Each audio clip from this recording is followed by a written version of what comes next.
Well, I can't believe it, but we actually have some good news today on the baseball front.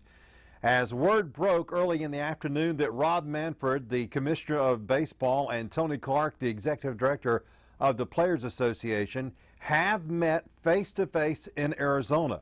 Evidently, after Manfred came out on Monday and said that he is not so sure anymore about baseball playing this year, after he had guaranteed it as late as last week that it was 100% baseball would be back on the field in 2020.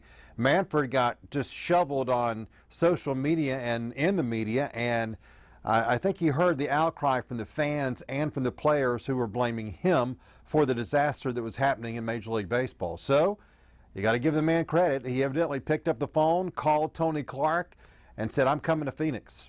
Let's meet face to face." And I had said throughout the weekend and the last couple of weeks that nothing was going to get done by these two sides until they met face to face. It was absolutely ridiculous and really humiliating to us, the fans, for them not to meet face to face and to say they were negotiating in good faith when they were really simply exchanging emails. And that's no way to negotiate the return of a baseball season in the middle of a pandemic. So good news. And look, we got to again remember the calendar. Baseball wants the regular season to end on September the 27th. So if you think about a 52, 54 game schedule or so, you got to kind of back it up to where they would have to get to spring training around July the 11th. At latest, probably have 3 weeks then. They'll need 10-day notice of when to get to spring training and allow their facilities to be prepared for the players to come to a spring training 2.0, and then 3 weeks or so for a spring training, and then the season would start. Let's hope it's more than 54 games. Let's hope it's closer to 60 or 65 games. The closer they can play to an 81-game schedule, the better. It would just be more legitimate, if you will, if they had a season closer to at least half of a normal regular season of 81.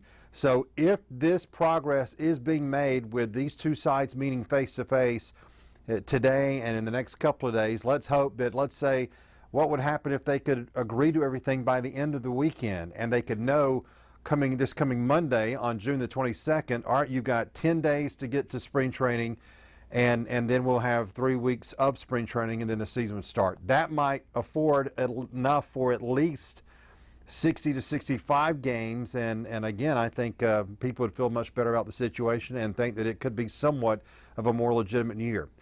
I'm ready. Braves fans are ready. The Braves have got a good team. We'll have a good team.